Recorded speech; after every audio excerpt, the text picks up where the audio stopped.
Hello दोस्तों, welcome to our YouTube channel. कैसे हैं आप सभी? उम्मीद है आपकी प्रिपरेशन बहुत अच्छी चल रही होगी। And SSC 2018 JE result declare हो चुका है एंड दोनों ही पेपर मैंने क्वालिफाई किया हुआ है। प्री में मेरे मार्क्स थे 150.5 आउट ऑफ 200 मार्क्स मैंने अचीव किया था। एंड मेंस में जो मेरे मार्क्स हैं वो 245 आउट ऑफ 300 मार्क्स मैंने अचीव किया है। टोटल मार्क्स जो है वो 500 का होता है, जिसमें मैंने 395.65 अचीव किया हुआ है। डीवी के लिए जो है अभी स्टूडेंट्स लोगों को बुलाया गया है एंड कुछ इंटरव्यू सेशन हुआ था मेरा, जिसमें कि स्टूडेंट का रिक्वेस्ट आया था कि अपनी प्रिपरेशन मैम आप शेयर करिए। तो यही जो है वो प्रिपरेशन स्ट्रेटेजी मैं शेयर करने वाली हूँ आप लोगों से। बहुत ही यूज़फुल होने वाला है बोथ स्टूडेंट्स के लिए जो 2019 के लिए ओरिएंटेड है एंड 2020 के लिए जो अभी स्टार्ट करने वाले हैं अपना प्रिपरेशन। सो वीडियो स्टार्ट करने के पहले फ्रेंड्स एक छोटा सा इंस्ट्रक्शन है आपके लिए। Best books for GATE and SSC JE and test series का लिंक मैंने डिस्क्रिप्शन में डाल दिया है, आप चेक करिए। एंड कुछ टेस्ट सीरीज़ जो है वो मेरे द्वारा ही डिज़ाइन किया है, जो कि आपके लिए बहुत ही ज़्यादा यूज़फुल होने वाला है। तो आप बिल्कुल टेस्ट सीरीज़ लीजिए, बिल्कुल रिजनेबल है, खरीदिए एंड टेस्ट सीरीज़ दीजिए। देखिए आपका स्कोर क्या आने वाला है एंड रैंक क्या आएगा, सब कुछ एनालिसिस जो है वो टेस्ट सीरीज़ में दिया हुआ है। तो आप टेस्ट सीरीज़ लीजिए एंड देन हम अब वीडियो को स्टार्ट करते हैं। तो स्टार्ट करने के पहले एक छोटा सा मैं आपको पैटर्न मैं ब्रीफली एक्सप्लेन करना चाहती हूँ, क्योंकि कोई अगर नया स्टूडेंट्स है बिगनर तो उनके लिए पैटर्न जानना ज़रूरी है बहुत, एंड सिलेबस भी जानना बहुत ज़रूरी है कि किस तरीके का पैटर्न होने वाला है जेई एग्ज़ाम में। तो देखिए 2019 ओरिएंटेड एंड 2020 दोनों के लिए ही मैं बात करूँगी, step by step complete guide करूँगी आपको, ताकि जो है वो 100% आपका श्योर सिलेक्शन हो। बहुत ही बेहतरीन होने वाली है ये वीडियो, आप बने रहिए, कंप्लीट वीडियो देखिए। तो पैटर्न में एक बार आपसे डिस्कस कर दूं तो ये देखिए एसएससी जो है वो दो स्टेज में, जेई दो स्टेज में पेपर कंडक्ट कराता है, paper 1 and paper 2, stage 1 and stage 2। Paper 1 को जो है हम बोलते हैं प्री पेपर बोलते हैं एंड इसको मेंस पेपर बोलते हैं। तो देखिए पेपर 1 जो है आपका किस तरीके का पैटर्न है। पेपर 1 जो है कंप्लीट सीबीटी होता है, कंप्यूटर बेस्ड टेस्ट होता है, आपको सेंटर मिलता है, सेंटर अलॉट होता है, आपको जाके अपना एग्ज़ाम देना है। 2 घंटे का पेपर होता है फ्रेंड्स, ये 2 घंटे आपको कंप्लीट जो है वो सीबीटी पेपर देना होता है। एंड इसमें जो क्वेश्चंस आते हैं वो 200 क्वेश्चंस आते हैं। तो ये हो गया हमारा पैटर्न 2 आवर्स का। एंड इसमें जो है अगेन 2 पार्ट में डिवाइडेड है, जैसे कि आप देख रहे हैं टेक्निकल एंड नॉन टेक्निकल। तो एक बार जो है पैटर्न समझ लीजिए। टेक्निकल आपका प्रोफेशनल डोमेन हो गया, जो भी आप पढ़े हैं, सपोज ये स्पेसिफिकली इलेक्ट्रिकल वालों के लिए है वीडियो। तो इलेक्ट्रिकल का जो भी आप सेमेस्टर्स में पढ़े हुए हैं, लाइक जो भी सब्जेक्ट आपने पढ़ा हुआ है, मशीन हो गया, पावर सिस्टम हो गया, नेटवर्क थ्योरी हो गया, मेजरमेंट हो गया, ये सारे सब्जेक्ट जो है आपके सिलेबस में मेंशन है। वही सिलेबस से क्या है 100 MCQs क्वेश्चन आपसे पूछे जाते हैं। यहाँ अगर मैं बात करूँ टेक्निकल का तो कंपटीशन बहुत ज़्यादा हाई है, तो आप अपनी प्रिपरेशन बहुत अच्छे तरीके से कीजिए, स्ट्रेटेजी फॉलो करिए। ये हो गया हमारा 100 क्वेश्चन, 100 मार्क्स का इसमें आता है टेक्निकल। सेकंड हम मूव करते हैं तो ये होता है friends non technical. Non technical portion भी होता है, 100 क्वेश्चंस आते हैं इसमें। एंड 100 क्वेश्चन आते हैं जिसमें कि करंट अफेयर एंड जीके का क्वेश्चन होता है, 50 क्वेश्चन आते हैं इसमें। रीजनिंग के आते हैं आपके लिए 50 क्वेश्चन होता है। तो ये हो गया कुल मिलाकर के 100 क्वेश्चन आपके हो गया। अब हम देख रहे हैं इसमें एप्टीट्यूड नहीं आ रहा है, सिर्फ रीजनिंग पूछता है, तो ये ध्यान रखिएगा, इसमें एप्टीट्यूड नहीं आता। तो आपको क्या है एकदम एसएससी जेई अगर आप पढ़ रहे हैं स्पेसिफिकली, तो आपको जो है बिल्कुल सब एग्ज़ाम ओरिएंटेड होना है। ऐसा नहीं है रेंडमली आप पढ़ रहे हैं। मैंने भी ऐसा ही किया था कि देख लिया था सिलेबस क्या क्या है, रीजनिंग जो है वो डेली बेसिस में प्रैक्टिस करती थी। आगे मैं बात करूँगी आपसे। ये हो गया हमारा 50-50 क्वेश्चन एंड ये हो गया 100 क्वेश्चन। तो ये हमारा हो गया प्री का पेपर। इसमें क्या होता है करंट अफेयर्स पे आपको फोकस करना होता है मेनली, तब आप स्कोर कर पाएंगे। तो ओवरऑल ये हो गया हमारा पेपर 1। पेपर 2 की बात कर लेती हूँ तो ये आंसर राइटिंग होता है। जब आप पेपर 1 को क्वालिफाई कर जाएंगे, जो भी कट ऑफ आप जो है उससे ऊपर आएगा, तो आपका नाम आएगा लिस्ट में और मेंस का जो है आपका एडमिट कार्ड आएगा। तो तैयार रहिए आप पेपर 1 पेपर 2 दोनों ही निकालने के लिए। ऐसा ना हो कि आप सिर्फ पेपर 1 निकालें और पेपर 2 रह जाए। तो प्रिपरेशन स्ट्रेटेजी मैं आपसे शेयर करूँगी किस तरीके का मेंस आंसर राइटिंग लिखा जाता है एंड डिस्क्रिप्टिव पेपर होता है। तो एक बार मैं आपको ब्रीफली समझा दूँ ये मेंस के बारे में। तो देखिए स्टूडेंट्स, ये जो है डिस्क्रिप्टिव पेपर होता है। बिल्कुल जैसे आप सेमेस्टर में आंसर लिखते हैं, न्यूमेरिकल सॉल्व करते हैं, उसी तरीके का जो है वो पेपर आता है आपके लिए। एक और डिफरेंस है, देखिए इसमें प्री में जो है वो कैलकुलेटर आपको अलाउड नहीं होता है, तो ये ध्यान रखिएगा, इसमें कैलकुलेटर अलाउड नहीं रहता है। तो आपको जो भी आप न्यूमेरिकल सॉल्व कर रहे हैं आप जो है पेन एंड पेपर से करेंगे, कहीं भी कैलकुलेटर आपके लिए अलाउड नहीं हो। तो ये ध्यान रखिएगा, कई स्टूडेंट्स का डाउट रहता है कि कैलकुलेटर आप प्रैक्टिस कर रहे हैं आपने प्रिपरेशन के दौरान में, तो उससे थोड़ी सी दिक्कत आती है आपको।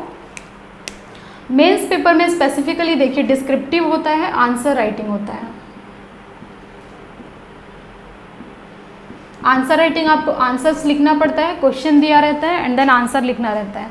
तो इसमें क्या है, आपको बहुत ही अच्छा प्रैक्टिस चाहिए।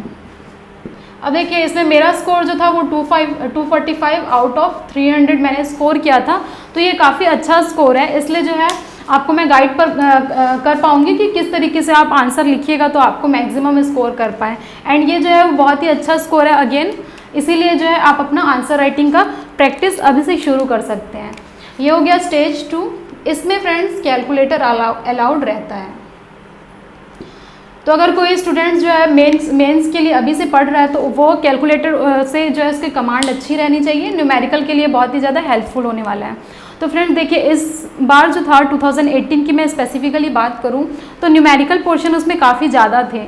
तो आपको जो है एक बैलेंस रखना है थ्योरी और न्यूमेरिकल के बीच में। ऐसा ना हो कि आप सिर्फ थ्योरी पढ़ के जा रहे हैं एंड क्वेश्चन न्यूमेरिकल आ रहा है, और ऐसा भी ना हो कि आप सिर्फ न्यूमेरिकल पढ़ के जा रहे हैं, थ्योरी आप अटेम्प्ट नहीं कर पाए। तो एक बैलेंस होना चाहिए न्यूमेरिकल और थ्योरी के बीच में। प्री में भी मैं यही कहूँगी, मेंस के लिए भी यही कहूँगी, एक बैलेंस बना करके रखिए। तो ये हो गया हमारा पेपर 1 एंड पेपर 2 दोनों का ही जो है पैटर्न हो गया। और देखिए इसमें एक और ख़ास बात है, नेगेटिव मार्किंग होता है इसमें, नेगेटिव मार्किंग होता है, 1/4 नेगेटिव मार्किंग होता है आपके लिए, चाहे आप टेक्निकल देखें नॉन टेक्निकल देखें, इसमें 1/4 नेगेटिव मार्किंग होता है। मेंस तो आंसर राइटिंग होता है, तो इसमें कुछ भी नेगेटिव मार्किंग नहीं होता है, सिर्फ आपको जो है वो प्रॉपरली डायग्राम ड्रॉ करना है, न्यूमेरिकल सॉल्व करना है एंड जो भी क्वेश्चन पूछा है उसके अकॉर्डिंग आप आंसर लिखिएगा, देन आपका आंसर चेक होगा। ये हो गया हमारा पूरा एक पैटर्न के बारे में। अब जो मैं बताने जा रही हूँ स्ट्रेटेजी के बारे में, तो 2019 के कुछ स्टूडेंट्स अटैम्प्ट कर रहे होंगे अभी पेपर, एंड 2020 के लिए जो है वो बिगनर्स स्टार्ट कर रहे होंगे। तो दोनों के लिए मैं अलग अलग बातें करूँगी कि किस तरीके से आप 2019 वाले स्टूडेंट्स तैयारी करें और 2020 वाले कैसे तैयारी करें। तो अब हम बात करेंगे स्ट्रेटेजी के बारे में।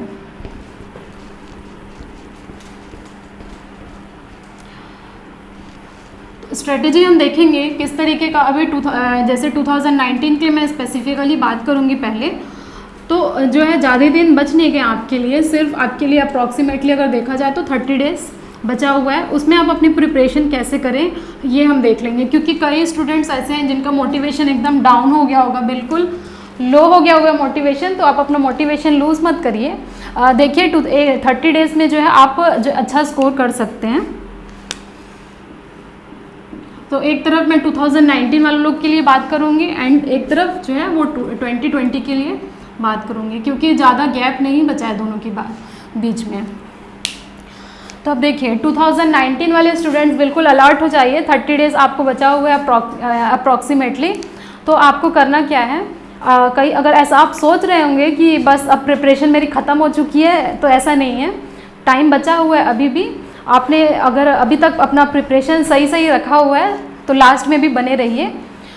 तो देखिए होता क्या है कि आप अगर प्रिपरेशन आप 1 ईयर से आप अटैम्प्ट कर रहे हैं, अपना प्रिपरेशन सपोज 1 ईयर से आप कर रहे हैं, और किसी भी जैसे कि कई बार रिज़ल्ट आता है तो आपका ना हुआ हो, सपोज आपका इस बार ना हुआ हो 2018 में, तो कोई बात नहीं, ऐसा नहीं है कि आप 2019 में भी स्कोर नहीं कर सकते। हो सकता है कुछ मिस्टेक्स आप किए होंगे, टेस्ट सीरीज अटैम्प्ट नहीं किए होंगे, इसलिए आपका स्कोर उतना अच्छा नहीं आया होगा, या फिर 2 या 3 मार्क्स से आप रह गए होंगे। तो आपके लिए मैं यही सजेस्ट करूँगी, अगर आप अच्छे से अपना प्रिपरेशन किए हैं तो लास्ट 30 डेज़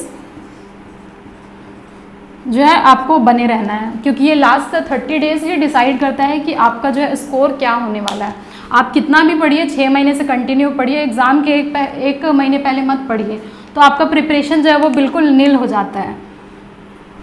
तो 30 डेज़ आपके पास बचा हुआ है, आपको करना क्या है देखिए, उम्मीद है अभी तक आप सिलेबस तो कवर कर लिए होंगे, और अगर नहीं किए हैं तो हमारा जो है वीडियो लेक्चर अपलोड होने वाला है, अब बस अपलोड होगा ही और बहुत ही यूज़फुल होने वाला है। बिल्कुल सब्जेक्ट ओरिएंटेड और एग्ज़ाम ओरिएंटेड जो है वो पढ़ाया जाएगा इसमें। मेरा भी खुद लेक्चर अपलोड होने वाला है, स्पेसिफिकली एसएससी जेई का प्रिपरेशन कर रहे हैं उनके लिए। क्योंकि क्या होता है, बहुत सारे वीडियोज़ आप देख रहे हैं तो उसमें जो है बहुत एक्स्ट्रा चीज़ें भी होती हैं, लेकिन इसमें सिर्फ और सिर्फ एग्ज़ाम ओरिएंटेड लेक्चर लिया जाएगा ताकि आप नोट्स प्रॉपरली बना सकें और रिविज़न कर सकें। तो देखिए अब हम देखते हैं सिलेबस। अगर आप 2019 में देने जा रहे हैं तो सिलेबस अगर आपका ख़त्म हुआ है और ना भी ख़त्म हुआ, कुछ टॉपिक अगर आपका लेफ्ट है तो वरी मत करिए। सबसे पहले जो है आप एक छोटा सा A4 साइज़ का पेपर लीजिए, छोटा सा नोट्स बनाइए, बिल्कुल माइक्रो नोट्स आप कह सकते हैं। एक माइक्रो नोट्स बनाइए, उसमें आप क्या करिए, सिर्फ जो फॉर्मूले और इम्पॉर्टेंट पॉइंट है उसको आप नोट डाउन करिए एंड देखिए कि आपसे क्या नहीं बन रहा है, क्योंकि क्या बन रहा है वो तो हमेशा ही बनेगा। अगर आज बन रहा है तो वो 30 डेज बाद भी मैं एग्ज़ाम में अटैम्प्ट कर ही लूँगी वो सब। तो क्या नहीं बन रहा है वो इम्पॉर्टेंट है। तो जो भी आपका वीक पॉइंट है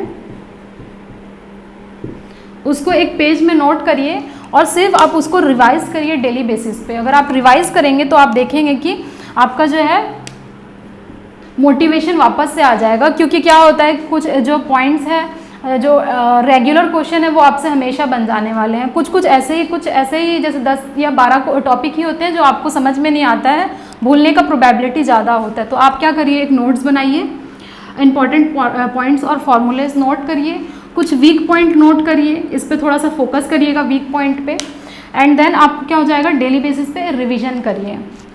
अब आपके पास 30 डेज लेफ्ट है, तो देखिए 30 डेज लेफ्ट है तो आप इसमें आपको करना क्या है, आपको देना है टेस्ट सीरीज। क्योंकि अगर आप कितना भी पढ़ लिए हैं, अगर आप टेस्ट सीरीज अटैम्प्ट नहीं कर रहे हैं तो जब आप रियल एनवायरनमेंट में एग्ज़ाम देने जाएंगे तो आपको क्या हो जाएगा, उससे जो है फैमिलियर नहीं होंगे। इसीलिए मैं आपको मेनली फोकस कर रही हूँ, आप टेस्ट सीरीज़ दीजिए। मैंने भी बहुत सारे टेस्ट सीरीज़ दिया हुआ था, अलग अलग टेस्ट सीरीज़ मैंने भी लिया था, और टेस्ट सीरीज़ ही मैं ज़्यादा अटैम्प्ट किया करती थी लास्ट 30 डेज में। तो टेस्ट सीरीज़ आपने ले लिया तो आप क्या कर सकते हैं, इस 30 डेज़ के लिए आप जो है वो 10 टेस्ट दे सकते हैं। अगेन जो टेस्ट सीरीज़ का लिंक मैंने डिस्क्रिप्शन में दे दिया है फ्रेंड्स, आप जो है परचेज़ करिए, बिल्कुल रिजनेबल है। कुछ जो है टेस्ट मैंने ही डिज़ाइन किया हुआ है, तो जो है प्रॉपरली मैं आपको गाइड कर सकती हूँ, आपके लिए बहुत ही ज़्यादा यूज़फुल होने वाला है। तो देखिए 10 टेस्ट आप अटैम्प्ट करिए 2 डेज़ के गैप में। सपोज़ आज आपने अटैम्प्ट किया एक टेस्ट, उसके बाद क्या करिए, आप उस टेस्ट का प्रॉपर एनालिसिस करिए। तो test analysis is the most important thing. और कुछ मत करिए, अब आपको ज़्यादा पढ़ने की ज़रूरत नहीं है, आप बस जो है वो इम्पॉर्टेंट फार्मूला वीक पॉइंट पे देखिए और टेस्ट कर दीजिए। सपोज़ आपका टेस्ट जो है, अगर मान लीजिए कुछ भी 200 में से आपके बहुत ही कम मार्क्स आ रहे हैं, सपोज़ 110 आ रहा है, 120 आ रहा है, तो इतने में तो आपका क्वालिफाई नहीं होने वाला है। तो आपको क्या करना है, उस पे फोकस करना है जिस पे आपने गलत किया हुआ है, क्योंकि अगर एग्ज़ाम में आ रहा है तो वो क्वेश्चन आपसे गलत नहीं होना चाहिए। तो टेस्ट को जो है एनालिसिस करिए एंड देखिए। जब मैं भी टेस्ट दिया करती थी तो मेरा स्टार्टिंग में मार्क्स तो करीब कहीं 120 आता था, थोड़ा सा बढ़ के 125 आता था, 130 समथिंग आता था, एंड मैक्सिमम मेरा 150 प्लस भी गया हुआ है टेस्ट में। तो स्टार्टिंग में ऐसा ही होता है कि आपका जो है थोड़े मार्क्स कम आते हैं, फिर आप क्या करेंगे, टेस्ट का एनालिसिस करेंगे तो आप देखेंगे कि आपके कुछ ना कुछ मार्क्स इंक्रीज़ होते हैं। मेरे भी होते थे, ज़्यादा नहीं होते थे लेकिन होते थे फिर भी।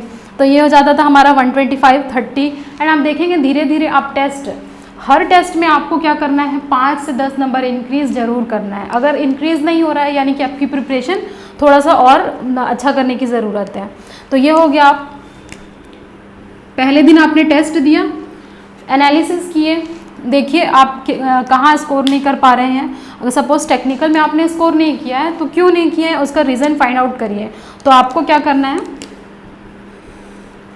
रीज़न फाइंड आउट करना है, क्या ये चीज़ मुझे नहीं आता था, या क्या अगर नहीं आता था तो क्यों नहीं आता था, क्या कंसेप्ट मेरे वीक है, और अगर आता था फिर क्यों गलती हुआ, यानी कि आप कुछ भूल रहे हैं तो उस चीज़ को आप एक कॉपी बना लीजिए, उसमें आप नोट करते हुए चलिए। मैंने भी ऐसा ही किया था कि एक छोटा सा कॉपी मैंने ले लिया था, उसमें हर एक टेस्ट नंबर 1 उसका एनालिसिस मैं लिखती थी, अपने मार्क्स लिखती थी और कितने क्वेश्चन गलत हुए और सही हुए। अगर सही है तो उस पर तो ठीक है, वो हमेशा ही सही होंगे, और गलत था तो क्यों गलत था, तो उस चीज़ का कंसेप्ट मैं लिख लेती थी। एंड उसके बाद जो है 1 डे जो सेकंड डे था मेरा, उसके लिए मैं रिवीजन करती थी कि जो मैंने गलत किया, या फिर रिवीजन करती थी, जो है पन्ने पलट लिया करती थी, जो भी मैंने नोट्स बनाया हुआ था उसके लिए। फिर एक दिन मैं देती थी उसको प्रॉपर डाइजेस्ट करने के लिए कि हाँ ठीक है, अब जो है मैं सेकंड टेस्ट के लिए तैयार हूँ। तो ऐसा मैंने किया था सेकंड डे। अब क्या है, थर्ड डे वापस आया आपका, तो आप फिर से क्या कर रहे हैं, नया टेस्ट अटेम्प्ट कर रहे हैं। और स्पेसिफिकली रीजनिंग पे फोकस करिएगा, क्योंकि रीजनिंग जो है वो बहुत ही ज़्यादा स्कोरिंग होता है। तो आपको अगर 50 मार्क्स का है, अगर आपका बहुत अच्छे से प्रिपरेशन है, तो 45 प्लस आपके आने ही चाहिए हर टेस्ट में। जीके में हो सकता है, क्योंकि जीके में क्या होता है, कई बार हमसे क्वेश्चन बन जाता है, कई बार हमसे क्वेश्चन नहीं बनता है। तो रीजनिंग पे प्रॉपर आप फोकस करिएगा। तो ये हो गया। फिर आप अटैम्प्ट करिए क्वेश्चंस को, टेस्ट को, एंड देन आप देखिएगा कि आपसे प्रॉपरली टेस्ट सीरीज़ में भी आपकी 150 मार्क्स प्लस आने वाले, इवन 160 भी आप स्कोर कर सकते हैं, जैसे कि मेरा मार्क्स आया हुआ है। तो ये हो गया 2019 वाले लोगों के लिए स्ट्रेटेजी कंप्लीट। फिर उसके बाद जो है आप एग्ज़ाम में जाइए, और एग्ज़ाम में अगर आप एंटर कर रहे हैं और आपको कुछ ऐसा लगे कि कुछ जो ऐसे टॉपिक हैं, कंसेप्ट है जो मैं मिस कर सकता हूं, तो आप क्या करिए, अपने मोबाइल में तो सबके पास रहता है, मोबाइल में एक स्क्रीनशॉट लीजिए जो भी आपने नोट्स बनाया हुआ है, और एग्ज़ाम के 2 या 3 घंटे पहले जब आप सेंटर पहुंचते हैं तो उसमें आप एक बार जो है स्क्रीनशॉट को पलट लीजिए, देख लीजिए, एंड देन आप जाइए एग्ज़ाम के लिए। आपका एग्ज़ाम जो है बहुत ही अच्छा जाने वाला है। अब मैं जो है नेक्स्ट बात करूंगी 2020 का, अगर कोई प्रिपरेशन कर रहा है तो। ये हो गया 2019 स्टूडेंट्स के लिए। तो wish you all the best, बहुत अच्छे से अपना पेपर अटैम्प्ट करिएगा और मार्क्स भी बताइएगा कितना आपने स्कोर किया हुआ है। अब हम देखते हैं, अगर कोई 2020 वाला स्टूडेंट है तो बिल्कुल आपके लिए 2020 की तरह ही होना चाहिए। बहुत बेहतरीन आप जो है वो खेलने वाले हैं, टेस्ट में जो है परफॉर्म करने वाले हैं। तो आइए फ्रेंड्स, हम बिगनर्स के लिए भी देख लेते हैं, क्योंकि बिगनर्स जो है थोड़ा सा परेशान रहते हैं कि किस तरीके से प्रिपरेशन उनकी होनी चाहिए।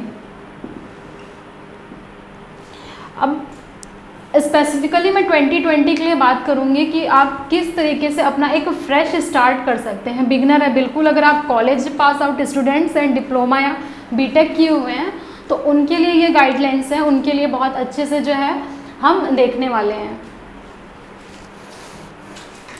2020, अब स्पेसिफिकली हम 2020 के लिए बात करेंगे, जेईई 2020 के लिए।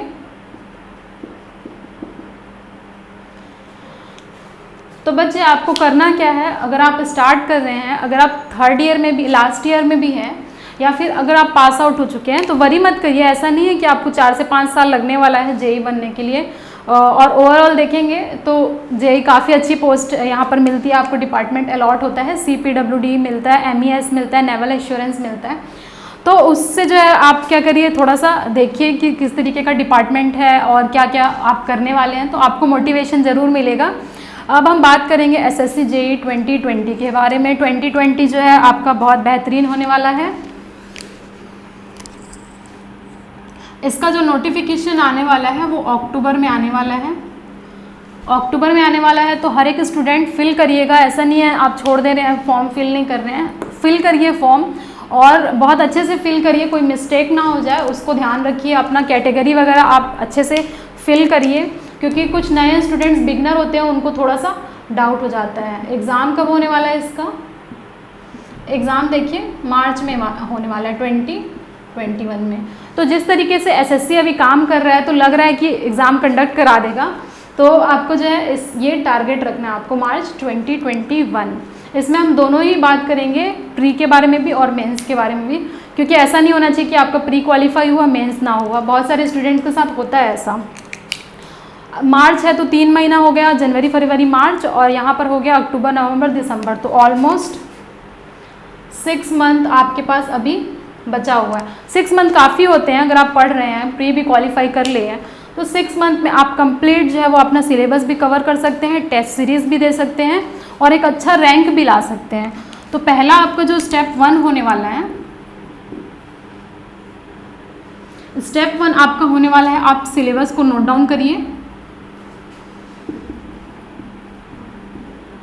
छोटा सा सिलेबस है, एक पेज लीजिए A4 साइज़ का और उस पर आप क्या करिए, सिलेबस जो है वो नोट डाउन करिए और देखिए कि कितना जो है वो हो रहा है। पैटर्न मैंने आपको बता चुकी हूँ, आपको सिलेबस को नोट डाउन करना है। अच्छे तरीके से सिलेबस को देखिए, क्या पढ़ना है वो भी देखिए और क्या नहीं पढ़ना है वो भी देखिए, क्योंकि क्या नहीं पढ़ना है वो इम्पॉर्टेंट हो जाता है। क्या होता है, गेट और IAS जब आप प्रिपेयर कर रहे होते हैं तो उसमें क्या होता है, आपका सिलेबस बहुत ज़्यादा वास्ट होता है, तो इतना सिलेबस नहीं होता है SSC JEE में। इसीलिए मैं बोल रही हूँ कि स्पेसिफिक सब जो है एग्ज़ाम ओरिएंटेड रहिए, रैंडमली मत शुरू कर दीजिए पढ़ना। तो पहला पॉइंट आपका हो गया, सिलेबस को नोट डाउन करिए, पैटर्न को समझिए बहुत अच्छे तरीके से, और उसके बाद आप क्या करिए, सिलेबस उठाइए, कोई भी सब्जेक्ट वाइज पढ़ना शुरू करिए। तो सब्जेक्ट जो है लेक्चर, अगर आप कोचिंग इंस्टीट्यूट ज्वाइन नहीं किए हैं तो आपको वरी करने की ज़रूरत नहीं है। जो है कोचिंग एकदम ज़्यादा ज़रूरी नहीं है प्रिपरेशन के लिए, मेरा यही कहना है कि कोचिंग अभी ज़्यादा ज़रूरी नहीं है आपके लिए। अगर आप कर सकते हैं तो करिए, और नहीं है फाइनेंशियली कोई आपके लिए प्रॉब्लम है, आप फीस नहीं जमा कर पा रहे हैं, तो आप क्या करिए, ऑनलाइन जो है वो मटेरियल आपको प्रोवाइड कर रहे हैं हम लोग। हमारा खुद वीडियो लेक्चर अपलोड होने वाला है जिसमें मैं खुद लेक्चर लेने वाली हूँ, तो जो है आपके लिए बहुत ही यूज़फुल होने वाला है, एकदम SSC JEE ओरिएंटेड हम लोग लेक्चर प्रोवाइड करने वाले हैं। तो ये हो गया, आप सब्जेक्ट उठाइए, स्टार्ट आप करिए अपना बेसिक से। बेसिक का जो है वीडियो अपलोड होने वाला है, AC फंडामेंटल। तो आपको क्या करना है, एक एक लेक्चर को आप देखिए, अच्छे से नोट्स बनाते हुए चलिए, नोट्स बनाइए प्रॉपर। नोट्स बना करके आपको क्या करना है, उसको वीकली बेसिस पे रिवीजन करना है, क्योंकि क्या होगा, आपके पास टाइम बहुत कम है। तो आप क्या कर सकते हैं, नोट्स बनाइए, लेक्चर देखिए, नोट्स बनाइए, एंड देन वीकली बेसिस पे उसको रिवाइज करिए। और एक सब्जेक्ट जो है मेरे हिसाब से मैक्सिमम टू मैक्सिमम 10 डेज में SSC JEE का आप जो है वो कर सकते हैं कंप्लीट। ये हो गया हमारा सब्जेक्ट कंप्लीशन। उसके बाद आपका जो नेक्स्ट स्टेप रहेगा फ्रेंड्स, वो हो जाएगा सब्जेक्ट वाइज आप टेस्ट दीजिए। सब्जेक्ट वाइज टेस्ट भी अवेलेबल है, सब्जेक्ट वाइज टेस्ट दीजिए, उसमें जितने भी क्वेश्चन हैं, अब आप देखिए कि आपसे कितना अटैम्प्ट हो पा रहा है। सपोज 20 है, अगर आप स्टार्ट किए हैं, बिल्कुल बिगनर्स हैं, तो आपके लिए जो है वो 12 to 15 मार्क्स स्कोर करना बहुत ही ज़्यादा इंपॉर्टेंट हो जाएगा, क्योंकि जो है वो आप कंपटीशन से नहीं तो बाहर हो जाएंगे। आपको करना क्या है, सब्जेक्ट को आप देखिए, कंप्लीट करिए, एक एक लेक्चर पढ़ते हुए चलिए, नोट्स बनाइए, देन उसका रिवीजन करिए। और नोट्स आप, मैं सजेस्ट करूँगी फ्रेंड्स, आप अभी बनाइए, क्योंकि जब आप वीडियो देख रहे हैं तब नोट्स बनाएंगे तो ज़्यादा अच्छे से आपको समझ में आएगा। फिर आपका क्या करिए, सब्जेक्ट वाइज टेस्ट दीजिए। ये हो गया third point. Fourth point again जैसे कि मैं 2019 के टाइम डिस्कस की थी अभी, उसके बाद आप क्या करिए, टेस्ट का एनालिसिस करिए। और अगर कोई बिगनर्स है, उनका टेस्ट में सपोज बहुत कम मार्क्स आ रहे हैं, मान लीजिए 20 में आप क्या स्कोर कर रहे हैं, सिर्फ 10 या 9 अचीव कर रहे हैं, तो इसमें आपको घबराने की बात नहीं है। स्टार्टिंग में होता है, बिगनर्स लोग, मेरे साथ भी हुआ था, स्टार्टिंग में जब मैं टेस्ट देती थी तो कम नंबर आते थे। आप क्या करिए, इसको देखिए और टेस्ट को प्रॉपरली एनालिसिस करिए, उसका सोल्यूशन देखिए। टेस्ट सोल्यूशन भी बहुत अच्छे से प्रोवाइड किया गया है। टेस्ट का सोल्यूशन देखिए एंड देन उस सोल्यूशन को आप क्या कर लीजिए, एक कॉपी में नोट कर लीजिए। ये हो गया आपका फोर्थ पॉइंट। फिर आप क्या करिए, टेस्ट दे दिए, अब आप सब्जेक्ट के प्रति कॉन्फिडेंट फील करने लगेंगे कि यस दिस सब्जेक्ट में मैं अच्छा परफॉर्म कर सकता हूँ या कर सकती हूँ। अब क्या करिए, फिफ्थ पॉइंट आपका रहेगा सेकंड सिलेबस करिए, जो भी AC फंडामेंटल है, जो कि मैंने ही लिया हुआ है, बहुत अच्छे से नोट्स जो है बनाइए आप। देन आप क्या करिए, सब्जेक्ट बाय सब्जेक्ट आप जो है वो उसको करिए। तो आपका टारगेट जो होना चाहिए दिसंबर तक 2020 तक जो आपको क्या हो जाना चाहिए, सिलेबस कंप्लीट हो जाना चाहिए।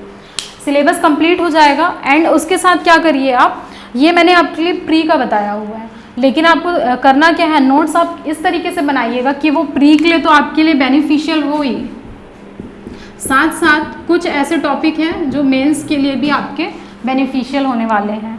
तो नोट्स बनाइए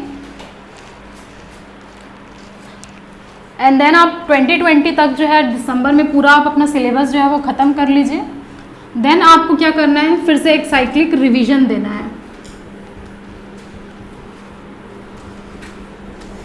रिवीजन देना है, उसके बाद आप देखिएगा कि आप कॉन्फिडेंट फील करने लगेंगे सब्जेक्ट के लिए।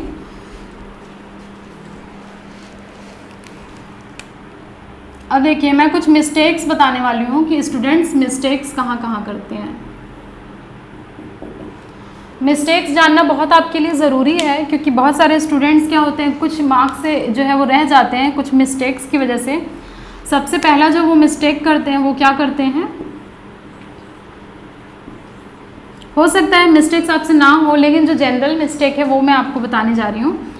कई बार क्या होता है, निगेटिव मार्किंग के तरफ ध्यान नहीं देते हैं स्टूडेंट्स, तो काफ़ी ज़्यादा नेगेटिव हो जाता है। इसलिए जब आप टेस्ट सीरीज़ भी अटेम्प्ट करेंगे तो आपको क्या करना है, नेगेटिव मार्किंग के लिए के तरफ ध्यान देना है। तो ये हो गया पहला मिस्टेक्स, जिसको आपको क्या करना है, अवॉइड करना है, बिल्कुल अवॉइड करिए। आपको अगर तुक्का लगाना है तो कुछ ऐसे क्वेश्चन में तुक्का लगाइए जिसमें आप 50-50 श्योर हैं। उसी क्वेश्चन में आपको मैं सजेस्ट करूँगी कि आप तुक्का लगाइए, नेगेटिव मार्किंग जो है फिर वहाँ पर कंपनसेट हो जाएगा।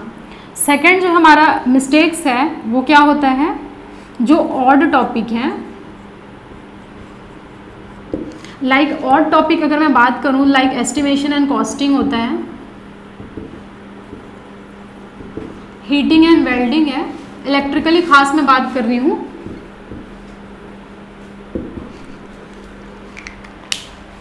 और टॉपिक है जैसे एस्टिमेशन हो गया, कॉस्टिंग हो गया, हीटिंग हो गया, वेल्डिंग हो गया, इस तरीके के टॉपिक को स्टूडेंट्स जो है वो छूते नहीं हैं, छोड़ देते हैं। तो मेंस में भी क्या होता है, कई ऐसे क्वेश्चन आते हैं थ्योरेटिकल जो कि इस टॉपिक से आते हैं, स्टूडेंट पढ़ते ही नहीं हैं, तो जो है वो स्कोर कम कर पाते हैं एज़ कम्पेयर टू टॉपर। तो आपको करना क्या है, इन टॉपिक को भी आप मत छोड़िए। थोड़ा सा टफ होता है लेकिन आप कुछ ना कुछ क्वेश्चन इसमें से अटेम्प्ट कर पाएंगे, ऐसा करिएगा। तो ये मिस्टेक्स होता है जो कि टॉपर लोग और जो नहीं क्वालिफाई करते हैं उनमें डिफरेंस आता है। थर्ड, आप प्रॉपरली टेस्ट का एनालिसिस करिए। फोर्थ जो है टेस्ट का मिस्टेक्स आप देखिए, नोट डाउन करिए मिस्टेक्स को। ये हो गया प्री। इस तरीके का अगर आप स्ट्रेटेजी फॉलो करते हैं फ्रेंड्स, तो मैं श्योर बता सकती हूँ कि आपका जो है वो जेई 2020 हो या 19 हो, वो ज़रूर क्वालिफाई होने वाला है आपका प्री के लिए। अब यहाँ पर हम मेंस की बात कर लेते हैं थोड़ा सा मेंस के लिए, क्योंकि स्टूडेंट जो है बहुत ज़्यादा पैनिक हो जाते हैं जब मेंस उनको लिखना होता है। तो अगर आप बिगनर हैं तो मैंने आपको पहले ही कहा था कि जो नोट्स है वो प्रॉपरली आप जो है मैनेज करते हुए चलिए, क्योंकि क्या होता है प्री के बाद आपको जो है एसएससी ज़्यादा टाइम नहीं देता है, बहुत कम जो है वो टाइम देता है। इस बार 2018 की मैं स्पेसिफिकली बात करूँ, जेई 2018 की, तो देखिए प्री का जो है उन्होंने डिक्लेयर किया था 12 दिसंबर 2019। इस दिन प्री का एग्ज़ाम डेट डिक्लेयर था और जो एग्ज़ाम था मेंस का वो था 29 दिसंबर 2019। तो देखिए बहुत कम दिन जो है आपको गैप मिलता है, 10 to 12 डेज मात्र गैप मिलता है। उसमें आप ये जो नोट्स कब बनाएंगे और आप रिवीजन कब करेंगे, तो इसलिए मैं आपको सजेस्ट कर रही हूँ जब भी आप प्री का प्रिपरेशन कर रहे हैं तो आपका जो प्रिपरेशन होना चाहिए वो बोथ प्री प्लस मेंस साथ में होना चाहिए। आप डायग्राम जो है वो भी क्या करते चलिए, अच्छे से ड्रॉ करते हुए चलिए एंड न्यूमेरिकल पे भी आप इक्वली फोकस करिए, क्योंकि टाइम अगेन मैं आपको बोलूँगी कि इनके बीच का टाइम जो है वो बहुत ही कम मिलता है। स्टूडेंट्स इसमें ही जो है फंस जाते हैं, कई जो है वो बहुत अच्छा स्कोर कर जाते हैं प्री में, फॉर एग्जांपल 160 आउट ऑफ 200 भी स्कोर करते हैं। बट क्या होता है कि उनका सिर्फ प्री की तैयारी अच्छी रहती है, मेंस की तैयारी उतनी अच्छी नहीं रहती, आंसर प्रैक्टिस नहीं कर पाते हैं, इसलिए क्या होता है उनका मेंस में जो मार्क्स है 300 में से बहुत ही कम मार्क्स आता है। तो ऐसा नहीं होना चाहिए, आप मेंस के लिए भी बहुत अच्छे से पढ़िए एंड आंसर राइटिंग। अब इसके लिए मैं बोलूँगी मेंस के लिए आप प्रैक्टिस करते चलिए, प्रैक्टिस प्रीवियस ईयर पेपर जो है वो क्या होता है मेंस के लिए आपके लिए सफिशिएंट होगा। कुछ IAS के क्वेश्चंस भी होते हैं ESC के जो जिनका लेवल कम होता है, उसको भी आप प्रिपेयर करिए। अब क्या करना है, आप मेड इजी का जो है बुक ले सकते हैं, प्रीवियस ईयर या कोई भी पब्लिकेशन की बुक ले सकते हैं। उसको जो है वो आप डायग्राम देखिए और अपने ओन पॉइंट्स में जो है वो नोट करिए, पॉइंट बाय पॉइंट नोट करिए चीज़ों को। और एग्ज़ाम में जब आप प्रेजेंट करने जा रहे हैं तो ऐसा नहीं होना चाहिए कि आप पूरा पेपर भर के आ रहे हैं, कुछ लिख रहे हैं, लाइक सेमेस्टर एग्ज़ाम जैसे हम लिखते थे, तो ऐसा नहीं करना है। आपको क्या करना है, पॉइंट वाइज पॉइंट चीज़ों को लिखना है, वहाँ रिप्रेजेंट करना है, और यहाँ साइड में जो भी आपका है स्पेस, वहाँ पर आप डायग्राम ड्रॉ करिए। और न्यूमेरिकल के लिए मैं अगेन आपको बोलूँगी, बहुत ज़्यादा प्रैक्टिस चाहिए आपको, क्योंकि मेंस में आपको कोई ऑप्शन नहीं मिलता, आपको खुद सॉल्व करके सेमेस्टर एग्जाम्स जैसे आंसर यहाँ पर फाइनली आपको लिखना होता है। तो ये हो गया हमारा मेंस। तो ये जो है वीडियो आपके लिए बहुत ही ज़्यादा यूज़फुल होने वाला है। जो भी स्टेप बाय स्टेप मैंने आपको बताया है कि किस तरीके से आप 6 मंथ और 30 डेज़ में प्रिपरेशन कर सकते हैं। अगेन मैं आपके फिर से फोकस करना चाहूँगी कि आप टेस्ट सीरीज़ पे मेनली फोकस करिए, क्योंकि जब आप रियल एनवायरनमेंट में जाते हैं फ्रेंड्स, तो वहाँ जो है तो आपको टाइम मैनेज नहीं कर पाते हैं, क्योंकि 2 आवर्स कोई ज़्यादा अच्छा खासा ज़्यादा टाइम नहीं है। तो टेस्ट सीरीज़ पे फोकस करिए, प्रॉपर रिवीजन करिए। और अगर किसी को फाइनेंशियल प्रॉब्लम है अपना प्रिपरेशन के दौरान, तो वो क्या कर सकते हैं, वो कंटेंट एडिटिंग का काम कर सकते हैं। किसी भी आप कोचिंग इंस्टीट्यूट से जो है कांटेक्ट करिए, कंटेंट एडिटिंग का काम करिए साइड बाय साइड, एंड आप प्रिपेयर करिए साइड बाय साइड। तो इससे क्या होगा, आपका इनकम भी आएगा, पॉकेट मनी आपकी निकल जाएगी। जो भी आपको टेस्ट सीरीज़ लेना है या फिर बुक खरीदना है, उसके लिए आप जो है वो कैपेबल हो जाएंगे। तो आपको क्या करना है, ये पूरी स्ट्रेटेजी आप फॉलो करिए, एंड देन आप देखिए डीमोटिवेशन आपको कहीं भी नहीं आएगा। किसी भी स्टेज में डीमोटिवेशन आता है तो हम हैं आपके लिए, आपको बिल्कुल सजेस्ट करेंगे, मेंटर के तौर पे हैं, आपके लिए खड़े हैं। और जो है एक और बात, नेगेटिव मार्किंग को ध्यान देते हुए अपना प्री का आप पेपर दीजिए। Wish you all the best, बहुत अच्छे से आप पेपर अटैम्प्ट करिए। Thank you very much. अगर ये वीडियो आपको यूज़फुल लगे तो लाइक करिए, शेयर करिए फ्रेंड्स के साथ, और चैनल को सब्सक्राइब करिए। Thank you very much.